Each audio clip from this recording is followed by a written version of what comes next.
Hello students, आज का हमारा टॉपिक है effect of change in pressure on the state of matter. अब स्टूडेंट्स, हम चैप्टर पढ़ रहे हैं मैटर सराउंडिंग अस। तो हमने हमारी प्रीवियस क्लासेस में डिस्कस किया था मैटर की 3 स्टेट होती है, सॉलिड, लिक्विड और गैस। अब इन तीनों स्टेट पे प्रेशर का क्या इफेक्ट है वो हमें डिस्कस करना है। अब मान लो आपके पास एक बलून है और उस बलून में आपने छोटे छोटे स्टोन्स फिल कर दिए। एक और बलून ले लो, उसमें आप पानी भर दो, और एक और बलून ले लो, उसमें सिर्फ एयर फिल होनी चाहिए। तो जिसमें एयर फिल है दैट मीन्स उसमें मैटर का कौन सा स्टेट है? गैस। नाउ जिसमें आपने पानी भरा है, वाटर फिल करा है, उसमें मैटर की स्टेट कौन सी है? लिक्विड। और जिसमें आपने स्टोन्स पुट किए हैं वो स्टेट कौन सी है? सॉलिड। सो अब आप देखो कंप्रेस कौन होता है, कौन सा बलून ऐसा है जिसको आप दबा सकते हो? तो आपको पता है कि हम गैस वाला बलून तो दबा सकते हैं, कंप्रेस हो सकता है, लिक्विड वाला भी पॉसिबल है, लेकिन सॉलिड वाला बलून जो है वो हम दबा ही नहीं सकते, प्रेशर लग ही नहीं रहा क्योंकि अंदर तो स्टोन फिल कर रखे है ना। तो यही इफेक्ट है प्रेशर का on the state of matter. कैसे स्टूडेंट्स? तो देखो, सॉलिड मतलब particles are very close to each other. अब पार्टिकल्स जो है वो बहुत ज्यादा क्लोज है तो इफेक्ट ऑफ प्रेशर क्या हो जाएगा? Negligible. Effect of pressure is negligible. Similarly जब हम लिक्विड की बात करें तो पार्टिकल्स बहुत ज्यादा क्लोज भी नहीं है और गैस जितने बहुत ज्यादा दूर भी नहीं है, तो प्रेशर तो है लेकिन थोड़ा सा कम है। Effect of pressure in liquid will be small. लेकिन जब हम गैस की बात करते हैं तो particles are far away, so effect of pressure is largest. So students, हुआ क्या कि जब हमने बलून में एयर फिल करा, जब हमने गैस फिल करा, तो हमने देखा उसमें पार्टिकल्स बहुत क्लोज थे, और जब हमने उसको प्रेशर लगाया है ना, जब बलून को हमने प्रेस करा, दबाया उसको, तो पार्टिकल्स क्या हो गए? क्लोज आ गए। मतलब गैस जो मैटर का स्टेट है उसमें मॉलिक्यूल्स या पार्टिकल्स बहुत दूर दूर होते हैं, ठीक है, और उनमें इंटरमॉलिक्यूलर फोर्स ऑफ अट्रैक्शन जो है वो थोड़ा वीक होता है। लेकिन जब हम प्रेशर अप्लाई करते हैं तो मॉलिक्यूल्स क्लोज आ जाते हैं, मतलब फोर्स ऑफ अट्रैक्शन क्या हो जाता है? बढ़ जाता है। अब अगर अट्रैक्शन फोर्स बढ़ गया तो मैटर की स्टेट क्या हो जाएगी? चेंज हो जाएगी। So on applying high pressure on gas molecules, particles come close and gas converted into liquid state. जब हम गैस पे प्रेशर अप्लाई करेंगे तो पार्टिकल्स एक दूसरे के पास आ जाएंगे, है ना, फोर्स ऑफ अट्रैक्शन बढ़ जाएगा और गैस जो है वो लिक्विड में कन्वर्ट हो जाएगी। अब इसका उल्टा भी हो सकता है ना, अगर प्रेशर बढ़ाया तो गैस लिक्विड में कन्वर्ट होगी और प्रेशर कम कर दो तब क्या होगा? वापस लिक्विड जो है वो गैस फॉर्म में कन्वर्ट हो जाएगा। या टेम्परेचर बढ़ा दो, है ना, पानी को बॉईल कर दो, गर्म कर दो, तो क्या हो जाएगा? लिक्विड गैस में कन्वर्ट हो जाएगा। नाउ स्टूडेंट्स, हमारा नेक्स्ट टॉपिक है लेटेंट हीट, जिसे हम हिडन हीट भी कहते हैं। अब लेटेंट हीट क्या है? तो मान लो आपने एक बाउल में पानी ले लिया और उसको गैस पे चढ़ा दिया और आपने उसको गर्म करना शुरू कर दिया। अब हुआ क्या? मान लो रूम टेम्परेचर पे वाटर था, रूम टेम्परेचर मान लो अभी गर्मी है तो 30-40 ये टेम्परेचर है। अब आप उसको हीट करना चालू करो तो पानी गर्म होते होते होते होते जब 100 पे पहुंच जाएगा तब आप क्या देखोगे कि 100 आती है। 100 तो पानी का क्या है? बॉइलिंग पॉइंट है। 100 degree centigrade is the boiling point of water.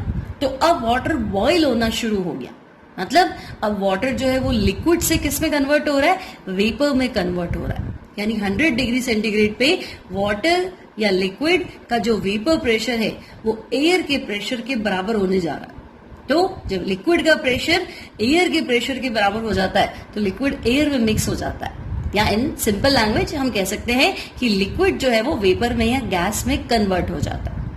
अब प्रॉब्लम क्या है कि मैंने आपको कहा कि वाटर को हीट करो, हीट करते करते आपने देखा टेम्परेचर 100 डिग्री सेंटीग्रेड पहुंच गया। अब 100 के बाद आपको 101 करने की जरूरत नहीं है, इवन 100.1 करने की भी जरूरत नहीं है।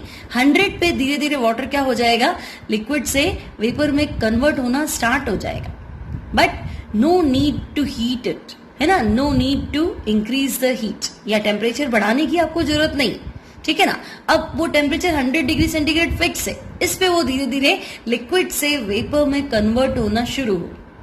अब प्रॉब्लम क्या है कि टेम्परेचर तो 100 डिग्री सेंटीग्रेड है लेकिन 100 पे हम क्या देख रहे हैं, वाटर लिक्विड भी है और 100 पे वाटर क्या है, वेपर भी है। तो अगर कांस्टेंट टेम्परेचर पे लिक्विड से वेपर में कन्वर्ट हो रहा है, यानी एक सब्सटेंस अपनी एक स्टेट से दूसरी स्टेट में चेंज हो रहा है, तो हीट तो ले रहा है ना, पानी जो है वो वेपर में कन्वर्ट हो रहा है, तो हीट तो चाहिए उसको। लेकिन टेम्परेचर फिक्स है 100 डिग्री सेंटीग्रेड, मतलब कुछ हिडन है। तो उस हिडन हीट को हम क्या कहते हैं, latent heat. So heat which required by the substance to change its state without rise of its temperature। आपको टेम्परेचर ना तो बढ़ाना है ना कम करना है, टेम्परेचर कांस्टेंट रखना है। लेकिन आप नोटिस करेंगे कि मैटर अपनी एक स्टेट से दूसरी स्टेट में जा रहा है विदाउट चेंजिंग टेम्परेचर। तो उस टाइम जो हीट चाहिए वो हीट होती है latent heat. Now it is also called hidden heat. मैंने कहा था हम पता नहीं लगता है ना कि हीट चाहिए हो रही है, लेकिन रिक्वायर्ड तो है। तो हिडन हीट है because it becomes hidden in the substance undergoing the change of substance and change of state and does not show its presence by raising the temperature। क्योंकि टेम्परेचर कांस्टेंट है ना, और heat जो है वो उसको required रहती है ताकि वो अपनी स्टेट चेंज करता जाए। तो जनरली हम क्या करते हैं, हीट को टेम्परेचर से जोड़ के देखते हैं, है ना। लेकिन स्टेट चेंज करने के लिए टेम्परेचर तो कांस्टेंट ही है ना, लेकिन एक स्टेट से सब्सटेंस दूसरी स्टेट में कन्वर्ट हो रहा है, तो इस हीट को हम कहते हैं latent heat. Now the latent heat is that heat which is used up in overcoming the force of attraction between the particles of substance during the change of state. अब मान लो कि 100 डिग्री सेंटीग्रेड पे आपने water को heat करना शुरू कर दिया।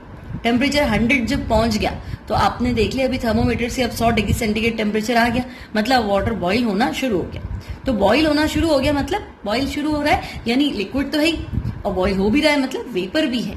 तो 100 डिग्री सेंटीग्रेड पे आप क्या नोटिस कर रहे हो कि वाटर लिक्विड भी है और वाटर वेपर भी है। अब 100 आपने कांस्टेंट रखना है, तो धीरे धीरे पूरा लिक्विड जो है वो किस में कन्वर्ट हो जाएगा, वेपर में कन्वर्ट हो जाएगा। मतलब लिक्विड वेपर में कन्वर्ट हो गया, यानी मॉलिक्यूल्स पहले पास पास थे, अब मॉलिक्यूल्स दूर दूर हो गए। यानी कि जो फोर्स ऑफ अट्रैक्शन था उसको हमें क्या करना है, ओवरकम करना है, उसको तोड़ना है। तो उसमें हीट तो यूज हुई ना, वो हीट जो है वो हीट है latent heat. Clear? It does not increase the kinetic energy of the particles of the substance. इससे पार्टिकल्स की काइनेटिक एनर्जी नहीं बढ़ी है, लेकिन ये धीरे धीरे धीरे धीरे उसको किसमें कन्वर्ट कर रही है, फेज को ट्रांसफर कर रही है। लिक्विड से कहां लेके जा रही है, वेपर में लेके जा रही है। And since there is no rise in the temperature of substance. Clear students? क्योंकि टेम्परेचर बढ़ता है तो काइनेटिक एनर्जी बढ़ती है। आप स्टेट तो चेंज कर रहे हैं लेकिन टेम्परेचर क्या रख रहे हैं, कांस्टेंट रख रहे हैं। दैट्स व्हाई यहाँ पे काइनेटिक एनर्जी भी क्या है, कांस्टेंट है। नाउ स्टूडेंट्स, लेटेंट हीट जो है वो 2 टाइप्स की होती है। First one is latent heat of fusion, मतलब आपको किसी चीज को पिघलाना है, मीन्स सॉलिड से किस में कन्वर्ट करना है, लिक्विड में। And second one is latent heat of vaporisation, मतलब लिक्विड को किस में कन्वर्ट करना है, वेपर में।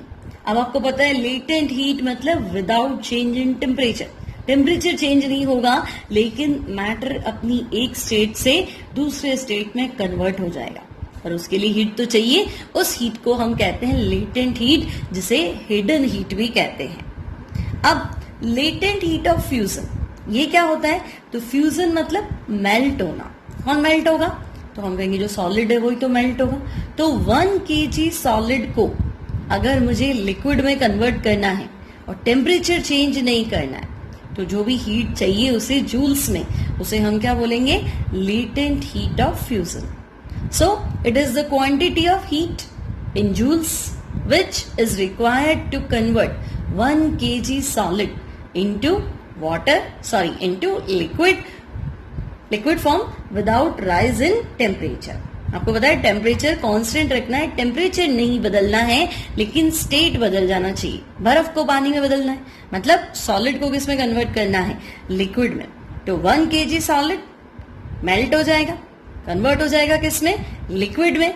टेम्परेचर सेम, मतलब 0 डिग्री सेंटीग्रेड पे क्या होता है, वाटर लिक्विड और वाटर सॉलिड दोनों क्या होते हैं, equilibrium.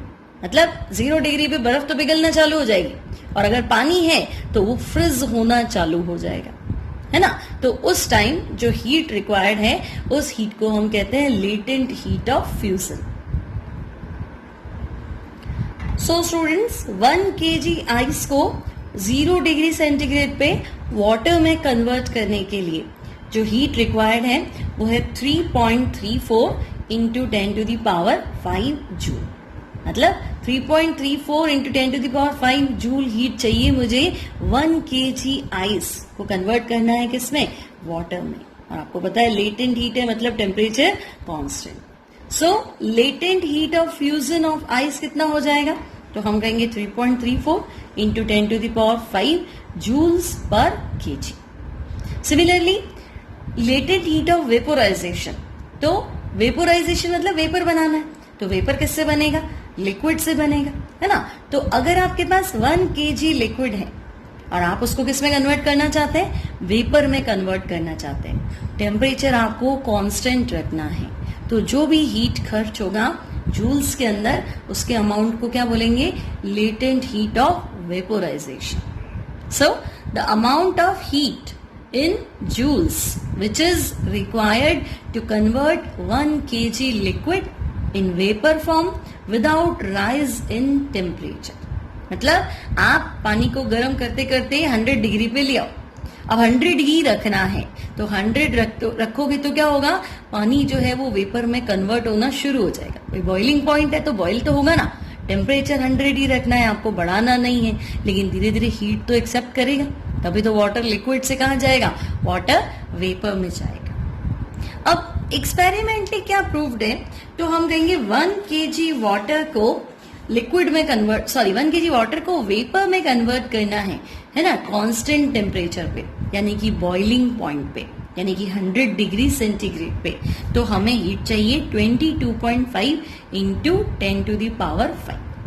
Yes students, 22.5 into 10⁵ joule heat is required to change 1 kg water into steam at its boiling point.